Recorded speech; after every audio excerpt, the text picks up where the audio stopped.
वक्रतुंड महाकाया सूर्यकोटि समप्रभा निर्विघ्नं कुरु मे देवा सर्वकार्येषु सर्वदा. Shri Gurubhyo Namaha. Namaste. Welcome to this third session of Gita Jayanti celebration. Friends, today is the last day of this year's Deepavali celebration. We celebrate this day as Bali Padyami. The beauty is all our festivals are backed by a story and a message. Today's festival is no different. I will just recall it briefly. The story goes on to say, Bali Chakravarti, who is the grandson of that great Bhakta Prahalada, offers Vamana to ask whatever he wants, and Vamana asks for a place covering his 3 steps. After covering Prithvi and Akash with 2 steps, he asks Bali where he can keep his 3rd step. Bali, without flinching, gives his head on which Vamana, who is now Trivikrama, can keep. This is called unconditional surrender. Bali, of course, becomes Jivan Mukta. This is the message of story. We need to surrender unto him unconditionally. Sampurna Sharanagati. This is what Krishna teaches. Sarvadharman Parityajya Mamekam Sharanam Braja. Friends, the happiness, security, and peace that we attain with Sampurna Sharanagati are ultimate. This is the clear message we get from the stories of Prahalada, Hanuman, Arjuna, and many, many other bhaktas. Now, let us all be Arjunas and listen to our teaching team led by Dr. Timma Hegde sir, who have come with some more shlokas from 2nd chapter for our study today. Dr. Netravati is going to explain the meaning of Shanti Mantra Sahana Vavatu. Srimati Rama and Srimati Sukanya will chant shlokas 1 to 20 of chapter 3 at the end of our session. Now, let's go to our class. I request Dr. Hegde sir to please take over. Sir. Gurur Brahma, Gurur Vishnu, Gurur Devo Maheshwaraha, Guru Sakshat Param Brahma, Tasmai Shri Gurave Namaham. Mukam Karoti Vachalam, Pangum Langayate Girim, Yat Kripa Tamaham Vande, Paramananda Madhavam. We are continuing our Gita Jayanti celebration through a revision study of certain selected verses of the Bhagavad Gita, where each speaker is given a verse where you are expected to share your understanding of this particular verse. The verses that we have selected today are from the 2nd chapter, which speak about what is the true nature of Atma. We are also blessed. It is said that you can never be grateful and miserable at the same time. And one of our teachings is, can we be grateful to all that we have? As students of Vedanta, what is that we are so grateful for? This is a verse from the Viveka Chudamani which says, Durlabam trayamevatad deva nugraha hetukam manushutvam mumukshutvam mahapurusha samshraya. There are 3 things which are extremely difficult to get. And this happens only through God's grace. One is the human birth that we already have. Second is that intense desire to get liberation. And the third is to have the grace of the Guru and Satsanga. And when you have all these 3, it is a matter of time when we are able to discover this Mahavakya, Ayam Atma Brahma, which means the real me is Atma, which is the same as Brahma. The verses that we are going to select today are all about what is this Atma. I remember Swami Paramarthanandaji once talked about one of his old students, a lady who comes to him after listening to him for many years and says, Swamiji, I am able to understand everything that you say, but there is one thing you keep talking about, Atma, Atma, Atma all the time. That is one thing I am not able to understand. Everything else I'm able to understand. This is what we need to understand in our class today. What is this Atma? Atma really means self or myself. But we would like to know, who is this real self? This real self or Atma is someone other than my body and mind.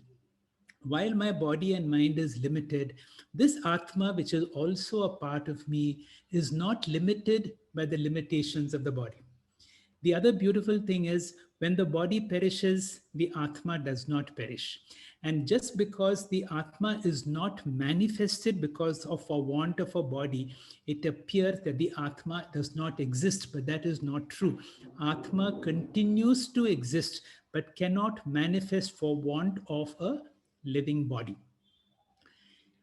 Our process, whatever we are doing, is called Jnana Yoga. Jnana Yoga is a spiritual sadhana which helps us to shift our identification from the perishable body mind complex that we have always been identified to what the scriptures and the teachers say the real you is the imperishable Atma. Through Guru Shastra Upadesha, through all these teachings, if you are able to understand, we are able to attain to eternal peace, security, and happiness. And then you realize the body, which is also a part of me, is a lower aspect of me. It is only an instrument for me to conduct all these bodily transactions. To be able to understand this subtle difference between Atma and Anatma, our teachers give us certain prakriyas or certain tools to work with. And one of these very powerful tools is called Drik Drishya Viveka. Drik means I, the seer, am other than everything that I can see, which is the Drishya. That means the whole world that I can experience, I clearly know is not me. But the real exercise that I need to do is I can experience my body, I can experience my mind. And through the same technique, I need to understand I am not this body, I am not this mind. This is the first step and the most important landmark step into Atma Anatma Viveka. With this background, we will listen to 6 verses by uh, uh, different students of ours who have spent years in understanding these verses. The opening verse, which is a very popular verse, Dehi nosmin yata deha, will be explained to us by Karthik. Karthik, please. Thank you, Doctor. Now, Atma is Nityaha. See, at the beginning of imagining Bhagavad Gita, we see a scene comes to our mind. We see Arjuna is beset, and he's actually beset by moha or delusions. We see him as downcast, disheartened, and without hope. Now, we know this is moha only in the light of Krishna's words subsequently. Now, what does Krishna say that really gives us a perspective and defines a definitive course of thought and action? Krishna says, you grieve for those who deserve no grief. The wise, Panditas, do not grieve for the living or for the dead. That is, you grieve those who really deserve no grief and who are really eternal. Now, how are they eternal? First, he gives us a shloka with a message, and then he gives us a shloka with an example. First, Krishna uses double negatives and says, there was never a time that I did not exist, nor you, nor these kings, nor will any of us cease to exist in the future. Now here, the plural us is used with reference to the bodies that are different. It does not mean there is more than one Atma. From the standpoint of physical bodies, there is plurality or multitude, not from Atma's standpoint. There are no differences in Atma. Atma is the one original consciousness, and there is only reflected consciousness in all the bodies. Atma is the life spark in each individual or body. Atma that is not subject to time, Nitya Atma, being without form and attributes or without any upadhis, can only be one. Anitya means anything that has a name and a form. Only then can it be subject to time. We are not talking about that Anitya Anatma. Talking about Atma. Atma is the very basis, the adhisthana of time, and therefore it is not subject to time. And because it is not subject to time, it is Nityaha.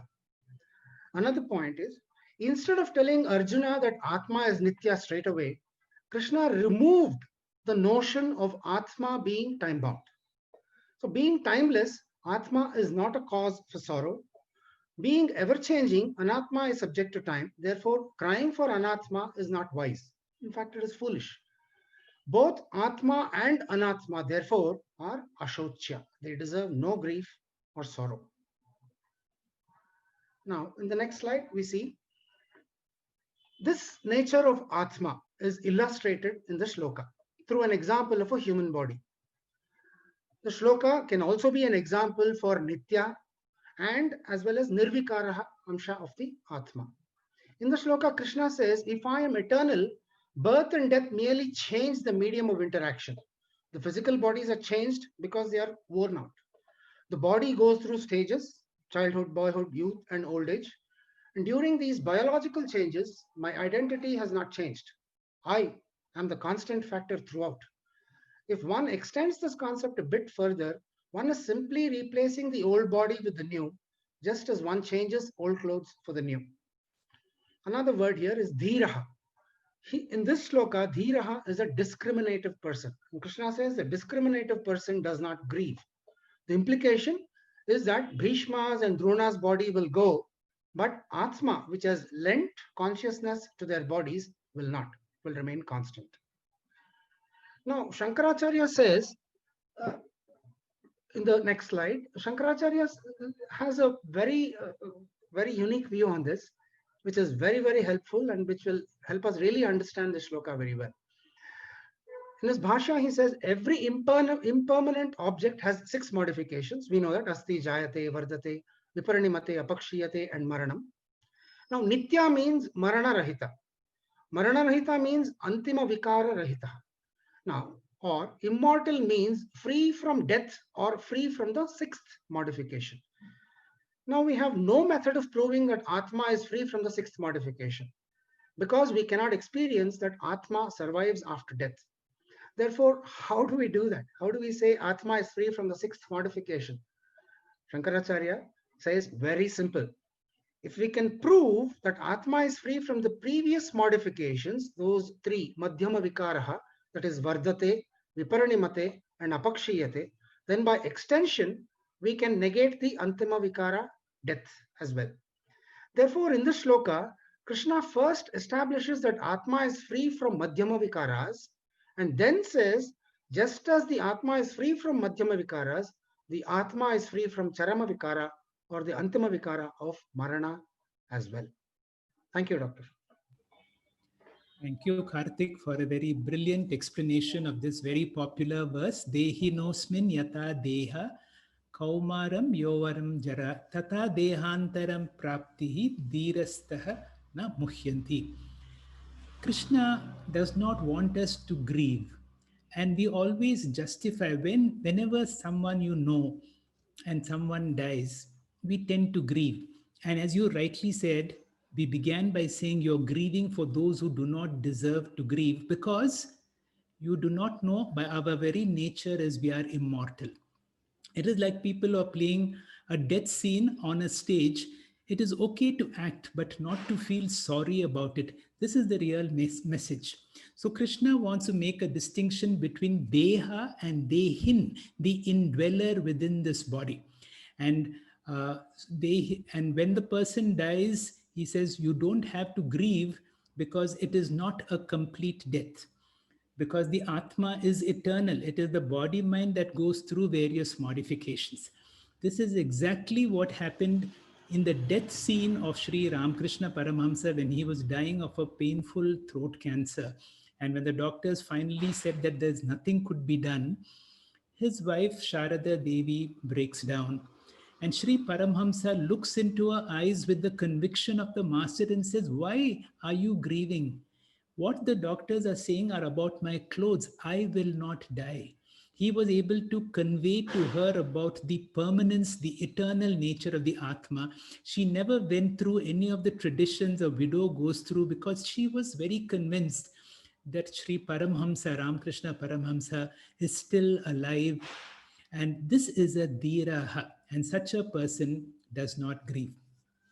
The next verse is a difficult verse, and we have a very senior Vedantin in Dr. Sandhya Nanjundaya who will explain this to us. Dr. Sandhya, please. Hari Om. Nasato vidyate bhavo, na bhavo vidyate sataha, upayorati drishtostatva, anayo tattvadarshibhihi. Now this verse is actually the entire Vedanta on the Bhagavad Gita right in a nutshell. And if we can really understand this and apply it to our lives, no more grief, we are Tattvadarshis and we have become Jivan Muktas right here and now. This verse is saying that there is no existence for the unreal, no non-existence for the real, and the truth of both these is indeed known by the seers of reality. Now let us see what it means. In the next slide, we see how an ignorant person, or basically all of us, are living in actually what is called a triangular format by Swami Paramananda. He says, we are the Jiva, Jagat, and Ishvara, and we are living in this triangular format. We think we are a Jiva. I have a mind, I have a body, the world is different from me, my happiness and wellness depends upon the state of my mind, on my body and spirit, and I have attachment, I have desires, which I try to fulfill through the world and its interactions. Now, these desires, once they are fulfilled, I am happy. But sometimes the desires are not fulfilled or they are temporary, and then I become grieved, unhappy, and so on. And this is because of the limited identification we have with our own body-mind complex. Now, everything in the world, especially that with a name and a form, undergoes three types of modifications, either with time, either with space, or any time that we are either with time or space, or even with causation, cause and effect. And anytime we have any of these modifications, our mind shakes, we become unstable, and therefore go through periods of grief. Now, we pray to Ishvara to help us, and we are living in this triangular format. Now, not only does Lord Krishna give us the diagnosis for the problem, he also gives us the solution for the problem.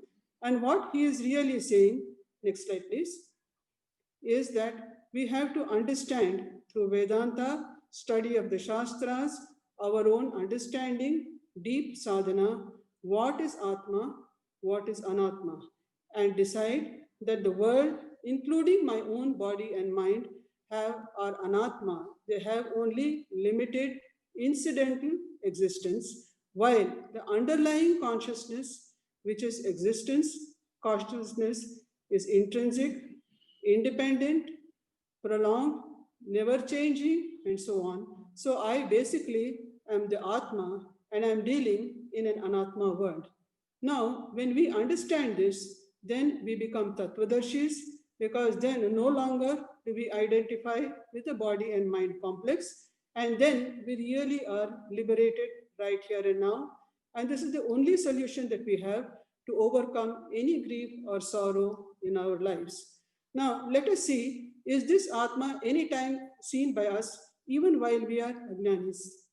In two aspects. When we sleep, when we dream, when we are awake, all of the states, it is the same person, or this, we feel that we are the same person, sleeping or dreaming, awakening, transacting, and so on. So we feel our own existence, the amness or the I am feeling that we always have. Second example, you look at a photo of yourself when you were a small child, when you were a young person, when you are middle-aged, when you are old-aged. Your body has changed, mind has changed, everything has changed, but you, the person, definitely are the same, with the same emotions and the same feelings. So we already know that we are actually the Atma, but on a daily basis, we do not recognize it. And this is where we have to shift our attitude or our perception of who we really are. And in this way, Ramana Maharshi always used to say, find out who you are. And once you find out who you are the Atman, living in an Anatman existence, then no more grief, you are constantly happy. And this is the message of all Vedanta, and it is the end of our spiritual life, and this is what we have to strive for. And this is what the verse is saying. Hari Om. Thank you, Madam Dr. Sandhya, for an explanation of a very deep verse of the Swami Paramatmananda ji says this is the deepest verse in the entire Bhagavad Gita, which goes like this: Nasato vidyate bhava, na bhavo vidyate sataha, ubayoropi drishtonta na tattvadarshibhihi. Now, this is the same as that mantra we studied last time, Asato ma sadgamaya.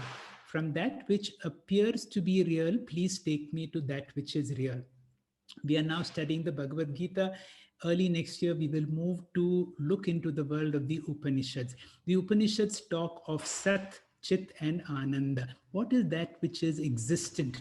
To move from that which is appears to be real to that which is real.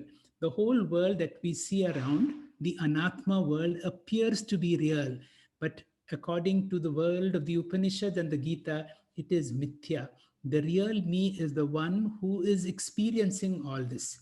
The real me, Atma, has an independent existence, whereas the world around me has a dependent existence on me. Just like my dream is dependent on me, so too the world is dependent on the consciousness within me. So the wise people use the body and mind for transactions, but do not rely on it for lasting peace and security. We have another important verse which will be explained to us by Dr. Sandhya Ravi, where Atma is shown as Sarvagataha. Dr. Sandhya, please. Thank you. Hari Om Shri Gurubhyo Namaha. Most of us, like Arjuna, perceive the world to be finite and perishable. So Lord Krishna gives a philosophical explanation to Arjuna as to why this is not so, why he must get up and fight, and why he must do his duty. He describes the nature of the individual, and through Adhyatmika Drishti, he explains the discrimination between Atma and Anatma. That is the Atma Anatma Viveka. Coming to the verse, Avinashi tu tad vidhi yena sarvamidam tatham vinasham avyayasyasya na kaschit kartumarhati vidhi tattu. Know that indeed. That here is the Atma, that it is Avinashi, it is indestructible or not perishable. Yena sarvam idam, that is by whom all this tatam is pervaded. And na kaschit arhati kartum, no one can bring about the vinasham, that is the destruction. Asya avyayasya is the changeless one. So throughout in our Vedantic studies, we are always hearing that you are not the body because this is perishable and it's only a temporary assembly of the Panchabhutas. You're not the mind because that is again a temporary instrument only. But you are actually the Atma Tattva, which is different from both. And the nature of the Atma is actually the real nature of everyone. So we have heard from the earlier speakers that it is eternal, it is not bound by time, and it is Satya, it is the only reality. Very often we've heard the pot and the clay, the mud and the pot example. And now Krishna gives us another meaning to the Atma, that is Sarvagatam, all pervading. Yena sarvam idam tatham. It is not limited by space. So it is here, there, everywhere. Going to the next slide, please. So the more and more something pervades, it loses its shape and form.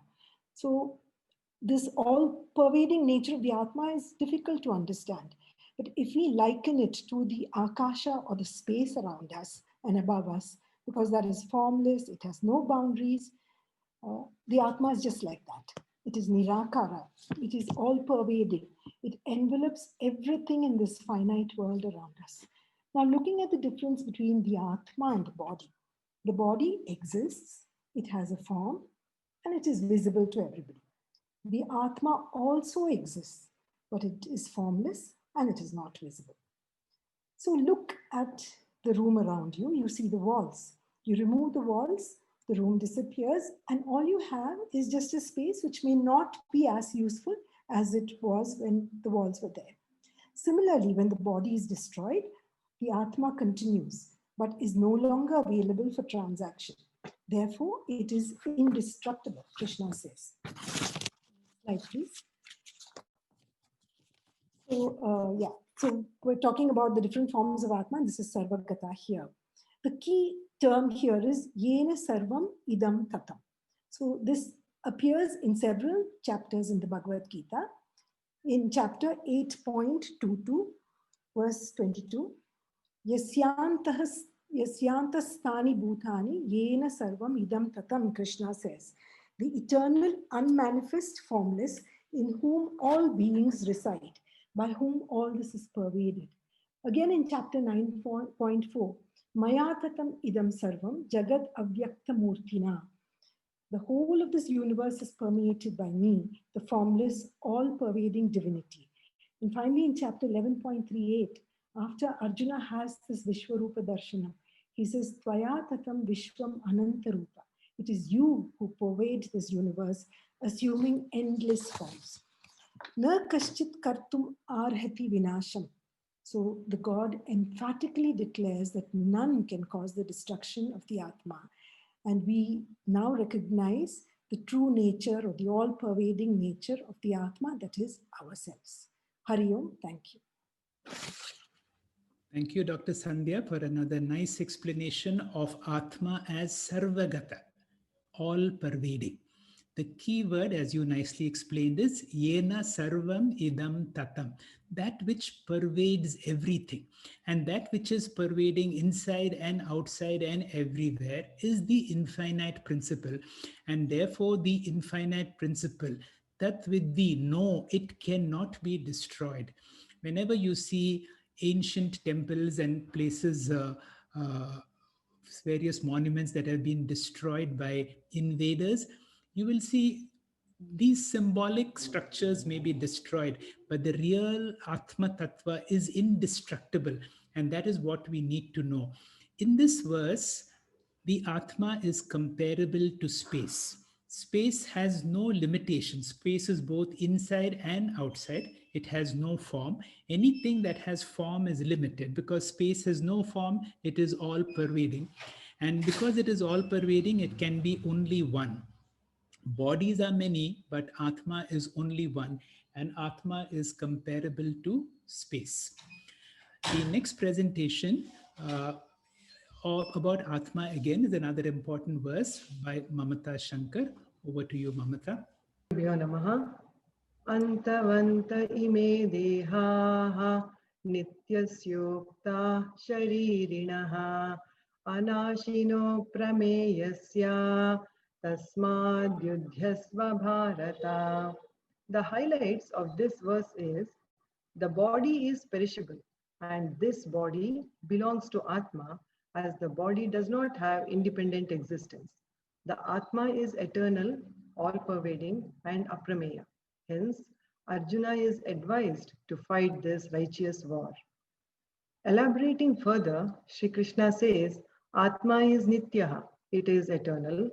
Anashinaha, it cannot be destroyed by any means. And sharirinaha, it is closely associated with the body. Just as the space is all-pervading and the space within the hall is called hall space, similarly the all-pervading Atma within the human body is called Shariri in the shloka. However, it should be understood that there is only one Atma which pervades in all different bodies. Krishna describes another nature of Atma referred to as Aprameya. Prameya means object of knowledge. Aprameya means never an object of knowledge. Let us look at a few examples to understand the concept of Aprameya. The camera and the picture. The camera very much exists while taking the photo, but is never a part of the picture. Although we cannot see the camera in the picture, we cannot deny the existence of the camera. Let us take another example of the world around us. This entire worldly creation is like a photograph. We can see everything with our eyes except our eyes. Again, we cannot see the eyes does not mean that we can deny the existence of the eyes. So is the Atma, which you cannot see, but cannot deny its existence. Every experience in this world confirms the existence of the Atma. It is ever the experiencer never the experienced, ever the drik, that is, ever the observer, never the drishyam, never the observed. And this Atma is called Aprameya. Sri Krishna concludes the line of reasoning in this shloka with the word Tasmat. Tasma Yudhyasva Bharata, which means, therefore, Arjuna, fight the battle. The word Tasmat. Krishna is counseling Arjuna to fight the battle logically without grief and guilt. He reasons with Arjuna that the body is perishable, whether it is Bhishma's, Drona's, Karna's, or even Krishna's body. All bodies are destined to perish and die one day. But the Atma of Bhishma, Drona, and Karna are all the one Aprameya Atma. The eternal truth is that the Atma, which is all pervading in all the bodies, cannot die or be killed. This Atma, as mentioned before, is Aprameya, so it cannot be objectified, and therefore no sorrow can be associated with it. This is one of the key messages conveyed in this verse. In conclusion, Krishna persuades Arjuna to arm himself with the knowledge that the wisest thing to do is to understand the reality of the body, learn to associate with this body dweller, the eternal, unobjectifiable essence, the Atma, and fight this righteous war to uphold the Dharma. Thank you, sir. Hari Om. Thank you, Mamta, for a nice explanation of this verse with particular emphasis on one word, Aprameya. Ukta, it is said, this Atmas Nityasya and Aprameyasya. That means it cannot be seen like you see any object. Any object you can see and experience. The Atma is something that can never be an object of experience. The word Prameya means it is an object of experience. The way Aprameya means that which can never be an object of experience. Therefore, it is like I can know everybody, but I can never know myself as I know others as an object. I can only see myself as the knower, the subject. That is why one will never know the Atma as an object. This Atma, the real me, is the experiencer. It is never experienced. It is the seer or the drik. It is never the seen. It is the subject. It can never be an object. For many times, Swamiji will be using this word pramata, pramana, prameyam, prama, and the word that we need to understand here is aprameya. If these words are understood, many times when Swamiji is speaking, then our thought flow will be along with him. But if you understand these words, your understanding of Atma Tattva in you becomes very much meaningful. Who is pramata? I, the knower, is pramata. For example, I'm holding the mouse in front of me. This is an object of my knowledge. I am the subject. This knower in me, which becomes awake when the mind becomes. So the mind uses my eyes and sense organs to know this object. And this knower I is what Ramana Maharshi calls this, the I, the small I. The small I, the knower, is pramata. To know any object, to know this mouse, I need the instrument. An instrument here is my eyes, my mind, and all these sense organs. So an instrument of knowledge is called pramana. The object of my experience, the mouse that I can see in front of me, is prameyam. It is an object of my experience. Now, there are two I's. One is the pramata. This pramata is supported by consciousness, which is the ultimate subject, which can never be an object of knowledge. And this is what Bhagwan Ramana calls it as the I, the bigger I. So remember, there are two I's. That is why wherever you go, you will see, I am seeing, but there is a witness within me who is seeing. As explained earlier by Dr. Sandhya here, throughout my dream, in my wake, there is one constant factor who's with me all the time, in addition to this body-mind, and that is the Sakshi. Now, the knowledge I get, that this is a mouse, that knowledge is called Brahma. So therefore, When I am fast asleep, I am one with my Sakshi, the higher self. This Sakshi, when it becomes awake, my mind begins to have a limited experience. Through this body mind, I become a pramata. I use my body mind, that is pramana. The various objects that I see are prameya. The real me is aprameya. Neeta, will you explain the next verse, please? Shri Gurubhyo Namaha. Today we are discussing the nature of Atma. In this verse 2.19, two features are introduced. Atma is a karta and a bhokta. Atma is not a doer of any action. It does not get involved. Nor is it the reaper of the fruits of the action.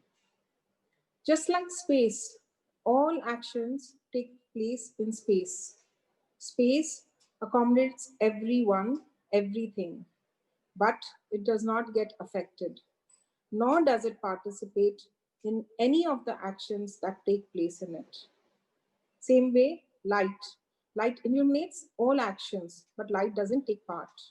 And yet, we cannot imagine removing space or light. Its presence is required. Same way, Atma is not involved in any action, but is the substratum of all the activities. It is uninvolved, a karta, a bhokta. In this verse, Krishna presents this feature of the Atma in a roundabout way. Actually, the verse is taken from Kathopanishad, verse 1.2.19. Yamadharma Raja takes a very powerful action, that is killing, as an example.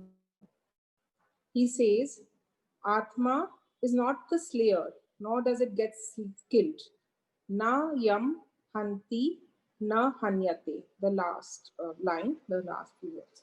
He wants to say Atma is a karta when he says na hanti. Atma is not a doer, and therefore he says Atma does not kill. Then he wants to say Atma is a bhokta. He says Atma does not kill anyone, na hanyate.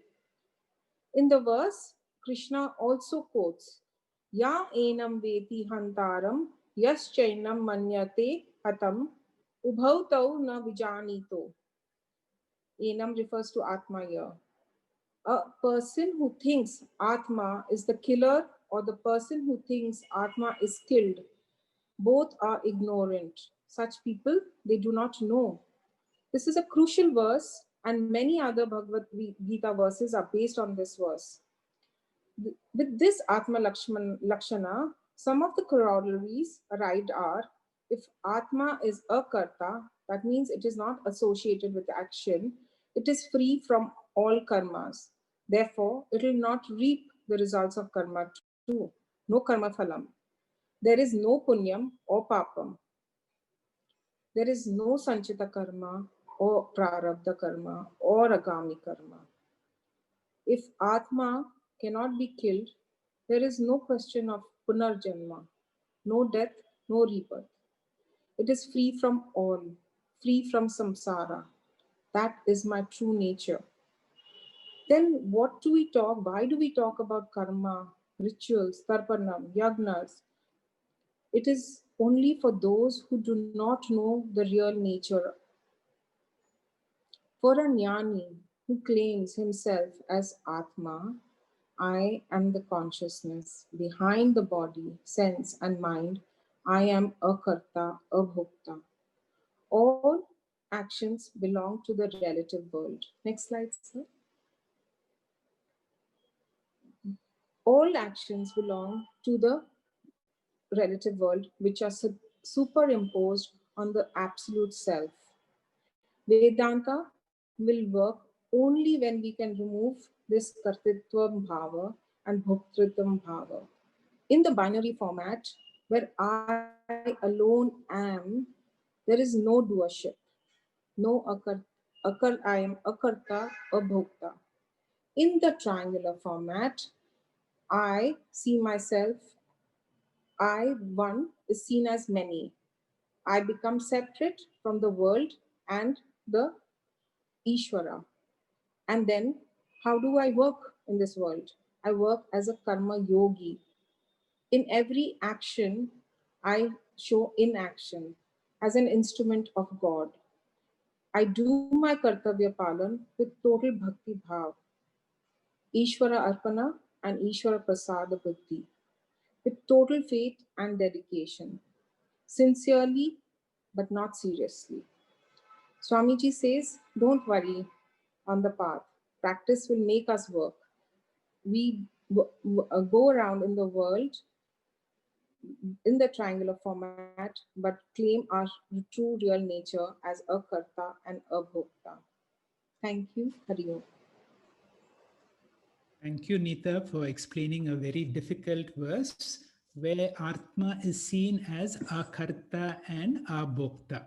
Remember, this is from the context of the Bhagavad Gita, where it is in the battlefield where killing is an action.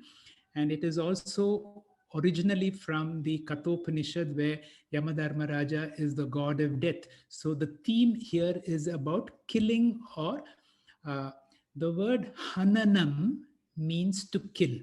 The word aham means that which cannot be killed.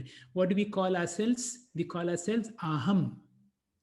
The word aham means the real me cannot be killed. The real me not only cannot be killed, it cannot kill hantaram, nor it can be killed. This is very central to understand. And the more you're able to understand, you will realize that the real spiritual sadhana is to understand that you don't have to do anything, but you need to be a facilitator to allow things to happen through you. The whole vision is to move from doing to allow things to happen through you. If Atma, how is that Atma does not do any action? Because Atma is infinite. To do any action, any movement is required. And Atma, which is like space and light, cannot move because it is all pervading. And something that is all pervading cannot move. If it cannot move, it cannot do anything. If it does not do anything, there is no bhokta. There is no papa or no punya. It is not affected by any karmas. There is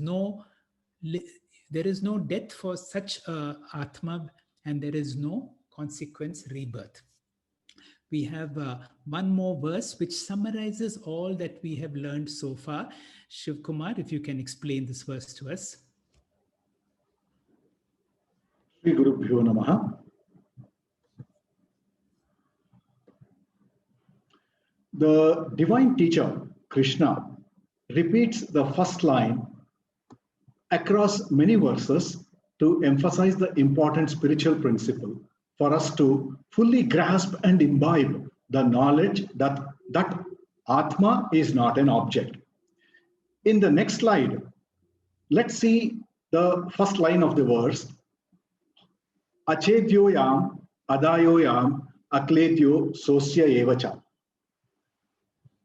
This clearly says that weapons cannot cut, fire cannot burn, water cannot wet or drown, wind cannot dry up or destroy the Atma.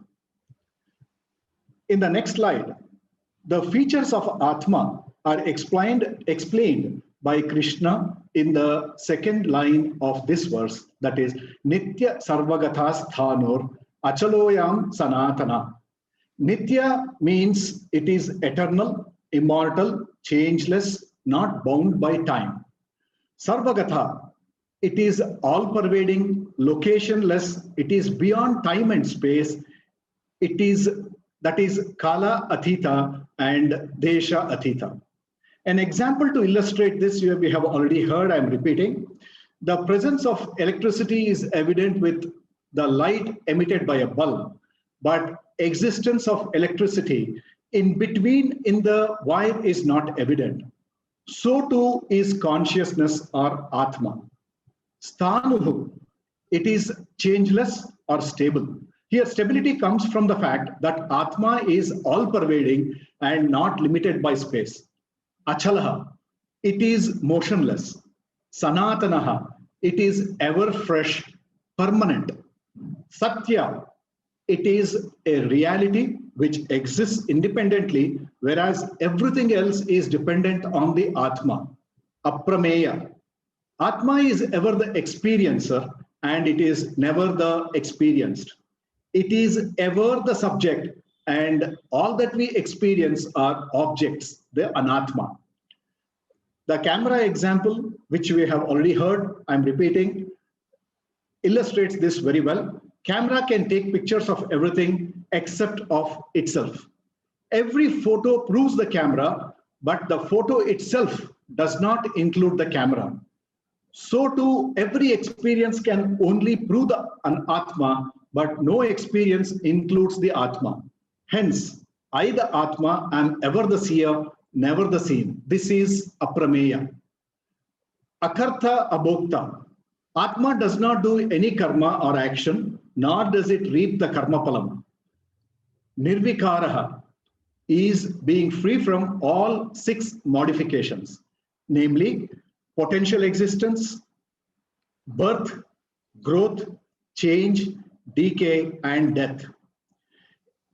In the next slide, I present the key points for us to ponder. The main aim of a seeker is knowledge of Atma. This is best understood with the example of hand and light in 2 steps. In the first step, we know that the light visible on the hand, although intimately connected to the hand, is still a separate entity. In the same way, consciousness pervades the body intimately. It is not an integral part of the body, but it is a separate entity.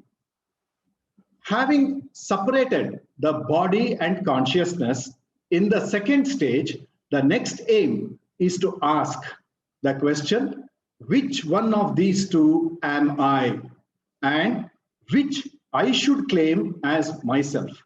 Hence, our self-training is to shift the I from matter to consciousness, from Anatma to changeless Atma. This is Nididhyasana. Just as Krishna repeats crucial aspects, similarly, our Puja Swami Paramarthanandaji repeatedly highlights 4 important points of consciousness, which I hope you remember. If not, please see in the next slide. Consciousness is not a product property of this body. Consciousness is an independent entity which pervades and enlivens this body. Consciousness is not limited by the boundaries of this body. Consciousness continues to exist even after this body collapses. Hari Om. Thank you, sir.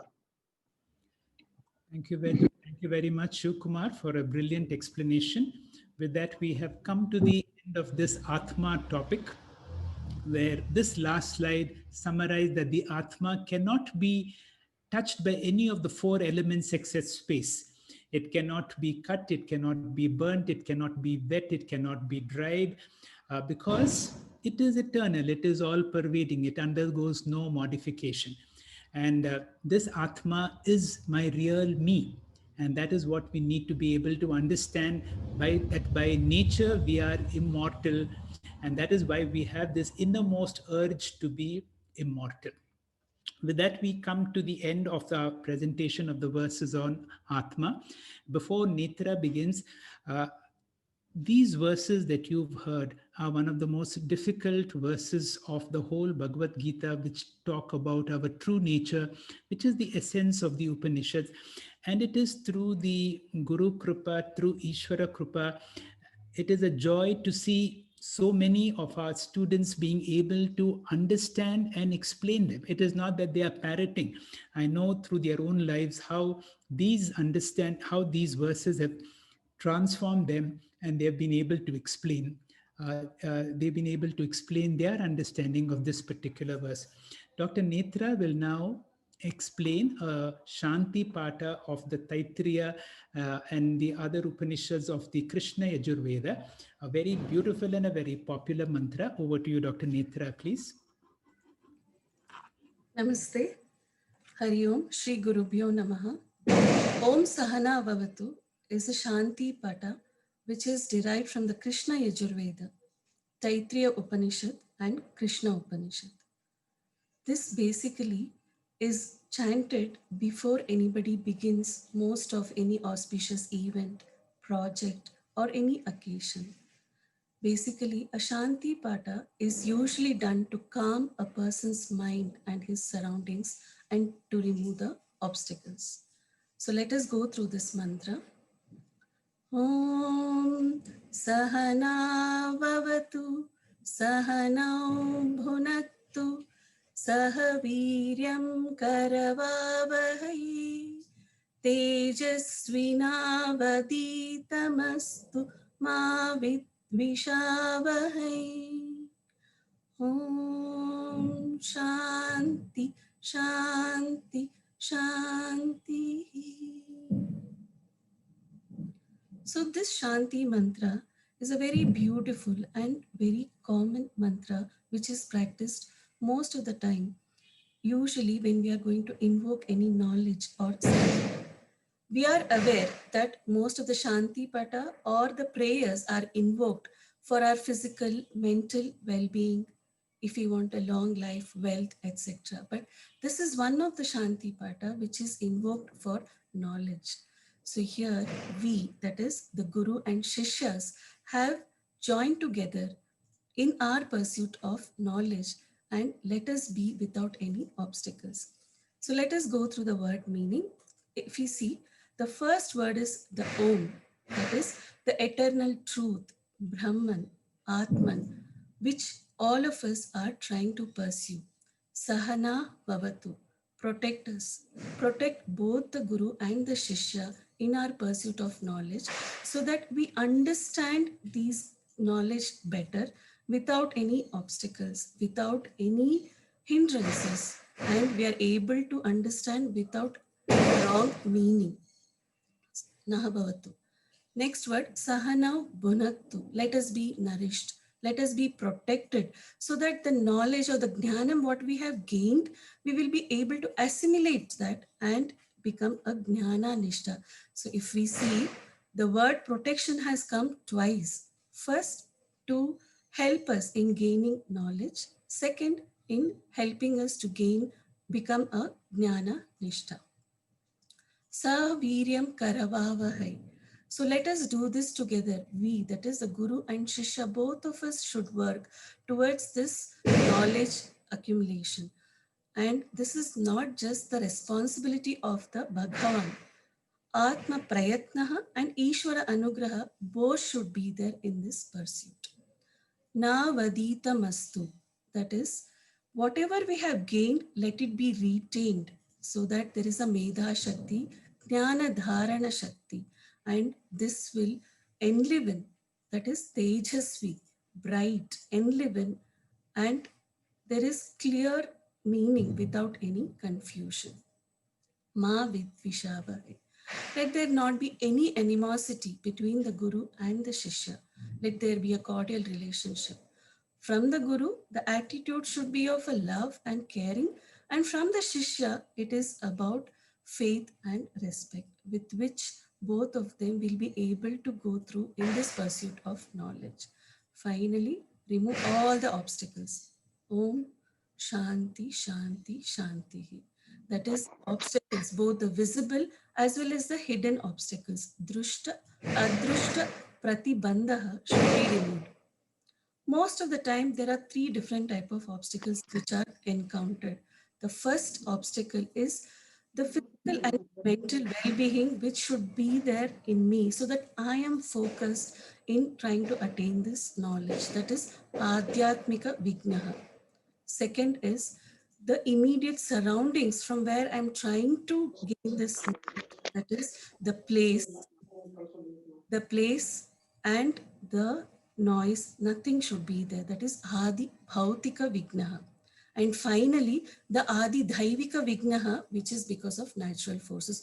So let all these three obstacles be removed for both these Guru and Shishya. Going to the next slide. So finally, we understand that there are 5 factors which are required for a Vedantic student in pursuit of Jnana. First is the Prayatnaha.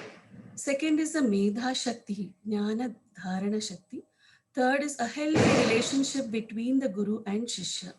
And with all these three, it should culminate in the knowledge, jnanam, and finally, jnana nishta or jnana phalam, so that there is equanimity of mind or samatvam. So in this pursuit of knowledge, let us be successful so that along with our prayatnaha, let there be Ishvara Anugraha. Thank you. Thank you, Dr. Netra, for giving such a beautiful and a complete explanation of such a very popular verse which most of us pray every day. One of the reasons I do a Sashtang Namaskara to my Guru Swami Paramarthananda is the beautiful way in which he is able to open up the, give us the meaning of these verses. When he first said that, oh, you know, there is a normal meaning, Sahana Bhavatu, oh, protect us, both the teacher and the student. Let us enjoy what we do. Let us put our effort. Let us progress. Let there be no quarrel amongst us. This I knew for years. And then in one of his talks, he says, this prayer gives jnanam, it gives jnana phalam, it gives prayatna, it asks for Meda Shakti and for healthy relationship. I said, my God, where is this in this mantra? And he explains. He says, Sahana Bhavatu. What is the highest protection that you can get? The highest protection is spiritual knowledge that I know I need no protection, that I am immortal. Imagine that is the highest amount of knowledge that you can. So this mantra, when you say you are asking for protection, the highest form of protection is through jnanam, to know that I don't need protection. Sahana Bhunaktu means once you have this knowledge, you relish this knowledge as a Mukta Purusha. You celebrate having this knowledge. To come to this level, you have to put prayatna, you need Meda Shakti, and that is a part of the prayer, and that there should be no quarrel amongst us. So that makes this prayer particularly so significant for me, that this is asking for the ultimate. When you are asking for protection, the highest form of protection is through spiritual wisdom itself. I will conclude with a story meditation. I heard this story once and I've shared this with all my friends, but this story is particularly significant when we are talking about the Atma Tattvam. Meditate on the story, let the story be with you. It is going to give you rich dividends. It is a story of a certain guru who had two students, certainly older than what I have put in my picture. And he wanted one of them to be his successor. And to choose who is going to be his successor, he gives them a little test. He gives both of them an envelope and tells them, in 24 hours, I want you to destroy this. But destroy it in a place, he says, where there is nobody. I want you to destroy in a place where there is nobody. One of them, the smart fellow, goes to his room, locked his room, shuts the window, ensures it is dark, ensures there is nobody there, lights a match, destroys the envelope, reports to the guru. The second person comes back to the guru after 24 hours with the same envelope and says, my lord, you had told me to destroy it in a place where there is nobody. I had a problem. He said, wherever I went, I was there. Reflect on who is this I who is there with you all your life, from childhood onwards, through all stages of life, through waking, dream, and deep sleep. Thank you very much. Hari Om. We will conclude with chanting of the third chapter, verses 1 to 20, by Srimati Rama Gopalakrishna and Srimati Sukanya. Over to you, please. अथ तृतीयोऽध्यायः कर्मयोगः। अर्जुन उवाच जायसि चेत् कर्मणस्ते मता बुद्धिर्जनार्दन तत्किं कर्मणि घोरे मां नियोजयसि केशव। यामि श्रेणेव वाक्येन बुद्धिं मोहयसीव मे तदेकं वद निश्चित्य येन श्रेयोऽहमाप्नुयाम्। श्रीभगवानुवाच लोकेऽस्मिन् विविधा निष्ठा पुरा प्रोक्ता मया नघ ज्ञानयोगेन साङ्ख्यानां कर्मयोगेन योगिनाम्। न कर्मणामनारम्भात् नैष्कर्म्यं पुरुषोऽश्नुते न च सन्न्यसनादेव सिद्धिं समधिगच्छति। न हि कश्चित् क्षणमपि जातु तिष्ठत्य कर्म कृत कार्यते ह्यवशः कर्म सर्वः प्रकृतिजैर्गुणैः। कर्मेन्द्रियाणि संयम्य य आस्ते मनसा स्मरन् इन्द्रियार्थान् विमूढात्मा मिथ्याचार स उच्यते। यस्त्विन्द्रियाणि मनसा नियम्यारभतेऽर्जुन कर्मेन्द्रियैः कर्मयोगम् असक्तः स विशिष्यते। नियतं कुरु कर्म त्वं कर्म ज्यायो ह्यकर्मणः शरीरयात्रापि च ते न प्रसिद्धेद कर्मणः। यज्ञार्थात् कर्मणोऽन्यत्र लोकोऽयं कर्म बन्धनः तदर्थं कर्म कौन्तेय मुक्तसङ्गः समाचर। सह यज्ञा प्रजा सृष्ट्वा पुरोवाच प्रजापतिः अनेन प्रसविष्यध्वं एषवोऽस्तिष्ठ कामधुक्। देवान् भावयतानेन ते देवा भावयन्तु वः परस्परं भावयन्तः श्रेयः परमवाप्स्यथ। इष्टान् भोगान् हि वो देवाः दास्यन्ते यज्ञभाविताः तैर्दत्तान प्रदायेभ्यः यो भुङ्क्तेस्तेन एव सः। यज्ञशिष्टाशिनः सन्तो मुच्यन्ते सर्वकिल्बिषैः भुञ्जते ते त्वघं पापाः ये पचन्त्यात्मकारणात्। अन्नाद् भवन्ति भूतानि पर्जन्यादन्नसम्भवः यज्ञाद् भवति पर्जन्यः यज्ञकर्मसमुद्भवः। कर्म ब्रह्मोद्भवं विद्धि ब्रह्माक्षरसमुद्भवम् तस्मात् सर्वगतं ब्रह्म नित्यं यज्ञे प्रतिष्ठिताम्। एवं प्रवर्तितं चक्रं नानुवर्तयति हयः अघायुरिन्द्रिया रामः मोघं पार्थ स जीवति। यस्त्वात्मरतिरेव स्यात् आत्मतृप्तश्च मानवः आत्मन्येव च सन्तुष्टः तस्य कार्यं न विद्यते। नैव तस्य कृतेनार्थः नाकृतेनेह कश्चन न चास्य सर्वभूतेषु कश्चिदर्थव्यपाश्रयः। तस्मादसक्तः सततं कार्यं कर्म समाचर असक्तो ह्याचरन् कर्म परमाप्नोति पूरुषः।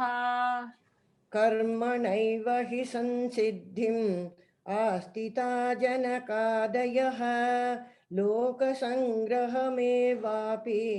सम्पश्यन् कर्तुमर्हसि। हरिः ओम् श्रीगुरुभ्यो नमः। हरिः ओम्।